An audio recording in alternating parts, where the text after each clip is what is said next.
కీర్తనకారుడు చెప్తుంటున్నా. కానీ ఈ రోజు రాత్రి మీతో కూడా కొద్ది నిమిషాలు ఈ గిన్నెల గురించి లేదా పాత్రల గురించి కొద్ది నిమిషాలు ధ్యానించి నేను ముగించాలని ఆశపడుతుంటున్నా. మరి నాకంతా కూడా బాగా పరిచయమైన ఒక విషయం మీకు చెబుతున్నా. మీరందరూ కూడా వర్షంలో చిలుగులో కూర్చున్నారు కాబట్టి నేను ఎక్కువ సమయం తీసుకున్నా బాగుండదు.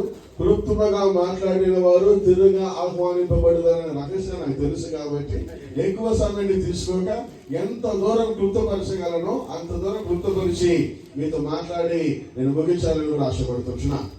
ఇప్పుడు ఉదాహరణకి ఒక చిన్న ఉదాహరణ ద్వారా ఈ వాక్య భాగాలను కొంచెం ఇంకను సారాంశానికి ముందు సాగి వెళుతాం.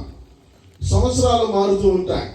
ఈ సంవత్సరం ఏ రీతిగా మనం ఆశీర్వదింపబడాలని, ఈ సంవత్సరంలో ఏదైనా ఒక మార్పు కలగాలని, ఈ సంవత్సరంలో ఊహించింది జరగాలని, ఈ సంవత్సరం ఎలాగైనా పిల్లలకు ఉద్యోగం కుదరాలి, ఎలాగైనా పిల్లలకు వివాహం చేయాలి, వివాహమైన వారికి కావలసిన పిల్లలను దేవుడు దయచేయాలి, ఇల్లు కట్టాలి, మంచి తరగతులకు పెద్ద తరగతుల పిల్లలను చదివించాలి, అనేక ఆశ, అనేక భావాలు, అనేక కోరికలు, అనేకమైనటువంటి విషయాలతో ఈ నూతన సంవత్సరం ప్రవేశింపజేశా.